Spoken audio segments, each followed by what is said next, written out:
Greetings. What's up, y'all? I am back on the cam, but this time I'm gonna do as I promised. So in the last video, I told you all that I was gonna let you all know what was the deal with me. I have been getting a few messages about me posting to YouTube when I'm gonna do my videos again. And I just kept saying, I don't know, put it off, whatever. All right, so here we go. As in my last video, I told you all I was gonna give the scoop. Well, back in December, December the 2nd to be exact, I was diagnosed with COVID. And from there, it took me out, it took me down. So I can remember December the 2nd, taking the test, which was on a Thursday. And from then, I was like just in the bed, couldn't like really function because I was, sick. And I kept thinking to myself before I took that test that it was just like my sinuses, because I do have sinus infection. So I couldn't distinguish COVID from sinus until I took the test. And even then, I still really didn't take it serious because I had heard like, it's COVID, it's going to run its course, the doctors ain't going to do nothing, stuff like that. But anyway, Thursday, I was off of work. And, I slept all that day. Friday, I clocked into work. My system was down, actually. And I couldn't like be on calls and everything. So I kind of was like backwards and forwards, off and on sleep, still thinking like, I'm gonna be okay. It's gonna take its course. But then when I actually got off of work, I, laid down, went to sleep, didn't think nothing else of it. And Saturday, had to work again. And it was the same thing. System was down, was off and on sleep, couldn't really function. All this started with a sore throat. That's how it happened for me, sore throat. And again, I couldn't distinguish if it was my sinuses acting up or if it was COVID because I always go through this sore throat thing with my sinus.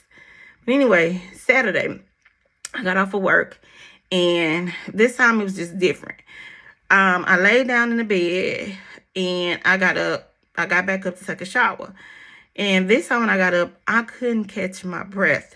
I started losing my breath, but I went ahead and I took my shower anyway. And I couldn't catch my breath. So as I got out the shower, got on my clothes, I said, well, I'm going to get up and I'm going to just walk around the house. Maybe I feel better, XYZ. But I couldn't because, again, I couldn't catch my breath, y'all. I couldn't catch it. So by this time, my husband auntie calls and she's like, hey, how you doing? Are you feeling okay? Feeling better? XYZ, because I had been talking to her. And she like, how you check your oxygen levels? I'm like, no, I haven't checked my oxygen levels. If I get worse, I'll go to the hospital. But at that time, I didn't know I was getting worse. So I sent my husband out. We got an oximeter. We checked my oxygen level. It was 85, I believe. And then I just went on and lay down in the bed on my stomach, as they call it now, proning. And my husband, was rubbing my back, giving me comfort because that was the only way that I could feel comforter is laying on the back with him laying on my stomach, him rubbing my back. So I got a call. 5 minutes later, I got a call from my cousin. By this time, my oxygen level had dropped more. Because she called and she's like, hey, how you feeling? What's your oxygen level? I checked my oxygen level this time. It was 70. So it was rapidly declining. And, still, I didn't think nothing of it. I'm still being hard-headed because all the time they was telling me, get up and go to the emergency room, And I'm like, I'm not going to the emergency room. They're not going to do nothing if it's COVID. They say it's got to take its course. That was my mindset. All right. So she like, if you don't get your A up now and get to the hospital, I'm going to call an ambulance. Okay, for me, the ambulance is a trick. I don't like riding an ambulance. If I can get up and go myself, I'm going to go. But still, I was being hard-headed. I still didn't want to go because, again, they said nothing could be done. All right. So when she told me she was gonna send an ambulance to my house, I was like, okay, I'm gonna get up and go. I'm gonna let you know what's the deal when I get there. All right, y'all. So at this point, my oxygen level is 70%. The hospital is no more than 10-15 minutes away from my house. So when I get to the hospital, by this time my oxygen level has dropped to, I want to say, a 60, between 50 and 60. And within a short triage walk from the little part you drop yourself off, and then you walk into the building, triage is right there. I dropped 40. When I got in there, I could not catch my breath. I was huffing and puffing it, struggling to catch my breath. And then the lady who triaged me said, "Oh no, you going back right now." At that moment, I'm like, okay, I guess it's serious.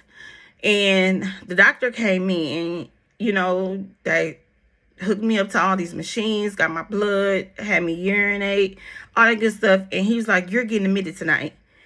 And that was that. When I got over to the hospital, because they had transferred me, I learned that it was COVID pneumonia. So by this time, it's taking a toll on my lungs down. That's the cause of the shortness of breath. It was bagging up on my lungs. So from that time, I went into total isolation. Nobody could visit me. Nobody could see me. My family couldn't come. I couldn't see my children, my daughters, nobody. Not even my husband.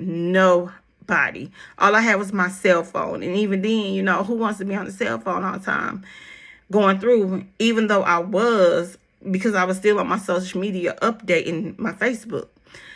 So by this, I want to say by the second, third day or so, maybe later, I just stopped posting all, because I'm in a place now where I'm having it hard. I wasn't getting any better.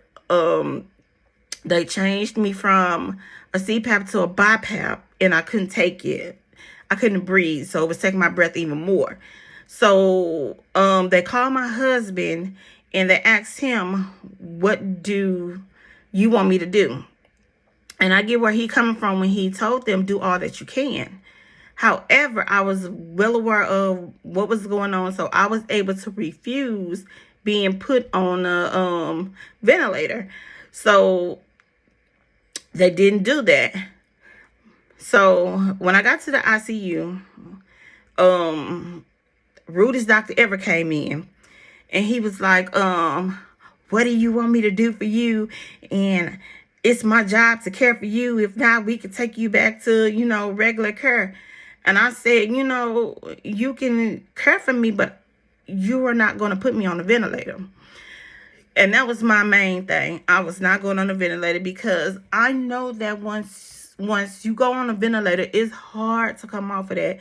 And several people have not came back off that ventilator. I wasn't taking a chance. So by this time, all the doctors and nurses was telling my husband, "Prepare for the worst. I'm not coming out. I'm not getting any better. They don't see it, XYZ.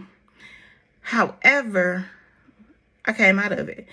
I had them all coming back in saying, "Oh, I can't believe, you're living. We thought you weren't going to make it, and XYZ." Several people were actually dying at the time that I was in ICU, because I was seeing it. I was hearing it. But anyway, after spending 14 days in the ICU, I went back to regular care. When I got to regular care, again, I was still totally isolated, and then being isolated, y'all, it plays on your mentality. That's the most depressing thing ever. You have nobody but nurses and doctors to rely on, but even then, they're in and out. On to the next person.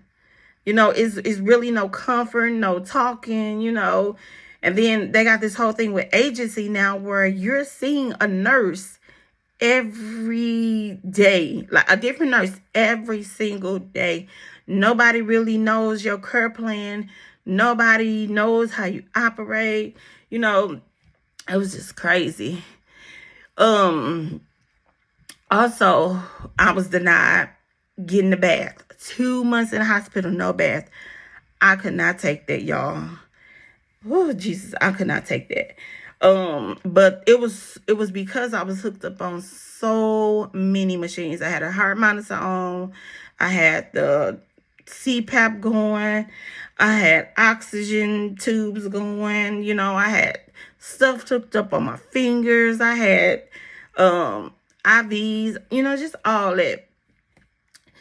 And but anyway, that's not even that's the hard part. But again, coming home. So again, I spent 2 months in the ICU, isolated, couldn't see my family, nobody, until maybe about 2 weeks before I was able to come home. My husband was coming almost every day, and I was able, you know, get up, get my bath, get my, you know, just take care of myself like I would normally do. And that also plays on you mentally, because you go from being independent to totally dependent. Like, I couldn't get up and use the bathroom, you know. I mean, COVID took me down, like down. So anyway, after getting out of the hospital, I come home. And even with coming home, it still plays on your mentality, because here I am again, still dependent. You know, I couldn't really do nothing for myself, because again, I still couldn't not be without oxygen. You know, I was still losing my breath, you know, coughing, constantly throwing up, couldn't keep food down, just everything. So at this point, you know, COVID took my health, but it also took like my confidence, you know. Sometimes it just make me feel like I don't belong. With it making me feeling like I don't belong, I don't feel pretty enough either, you know what I mean? And sometimes I sit in this house, I think like, you know, what do my husband see in me? Like, I don't dress up anymore. I don't go out and get my hair and my nails and stuff done anymore. You know, and it's just all because, you know, I'm feeling like crap. Ever since I had COVID, I'm just feeling like crap. And then another thing, it plays on your cognitive development. Ever since I've had COVID, now, you know, it's hard for me to like function. What I mean by that is like, I can be talking to you and I would stop full mid-sentence and be like, what was I just thinking? And that's because I lose my whole thought train. I can be doing something and I will stop to go do something else and totally forget about what I was just doing before. So, I mean, COVID, it's a lot that happened through this whole process that a lot of people aren't talking about, and a lot of doctors aren't talking about. And that was made clear to me when I was in the hospital and the doctors were giving me all these medications through my IVs and pills and stuff. And I was asking, like, what is this stuff for? And they were like, well, this is something that we are going to try. When you're telling me that you're going to try, that means you don't know what you're doing. You don't know what this is. You don't know what it's about. And it was simple as that. We are the test guinea pigs to see how to control and manage this COVID thing. And that's what I got from it. Anyway, I mean, if y'all got people that's going through COVID and just really having a hard time, y'all reach out to them. Because, I mean, it's really hard. It's hard. Even now, Like, I am so scared to go out in the public. Even though I'm vaccinated, I'm so scared to go out in public. I don't go around a lot of people because, again, I don't want to get COVID. Because you still can't. This thing is still alive and it's still real. It's not going anywhere. I'm on this oxygen machine. I have to have that 24/7 because, again, I still lose my breath. I still get very winded. And, you know, people stare at you, you know. And, you know, you think it was all in your head, but no, people actually stare at you. So I get people staring at me a lot because now I'm tucking around this oxygen tank that I have to use or risk falling out. And that even plays on me. And then not only that, I had no issue with breathing and everything before COVID, and now I deal with pulmonary hypertension as well as an enlarged pulmonary artery.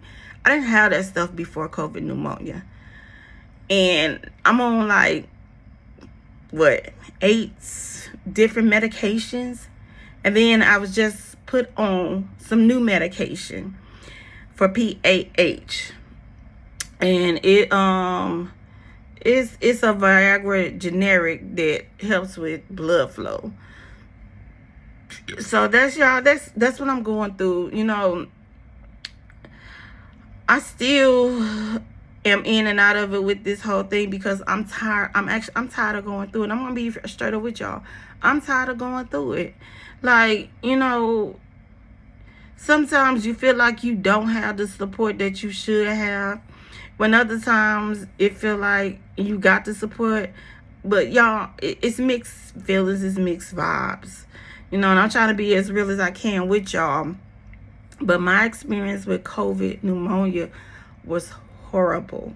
It is horrible, and I'm still going through it almost a year later, you know. And I be so caught up in why am I still going through it? I have seen people go through it and be done with it, you know, but I've never seen anybody go through it as severe as I did. You know, I almost lost my life to it. Like, they were really telling my husband to start planning my funeral. That's how bad it was. Well, y'all, I didn't expect to be on here as long as I am, and I try to give y'all as much as I can. But if y'all got questions, drop them in the comments. I'm gonna try my best to answer as much as I can to the best of my knowledge. But again, y'all, I'm still going through this, so it's still a process for me. I'm back on my videos, posting my pranks or whatever. And don't be alarmed if y'all hear me gasping for my breath and stuff like that. That's because, again, I'm still going through this COVID pneumonia stuff, and I'm post-COVID now, but I'm still going through it with my lungs and everything. And my doctors are trying to get that together, which PHA, pulmonary hypertension, it's causing my lungs to thicken and lessen blood flow, or lessen oxygen that's brought from my blood to my organs or my veins, or whatever you want to call it. You can Google it.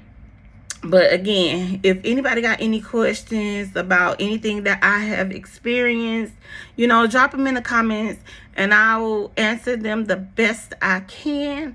I will be real discreet about it. I mean, if you ask, I'm going to answer. So it is what it is, y'all. This is not the end, but the beginning of something else.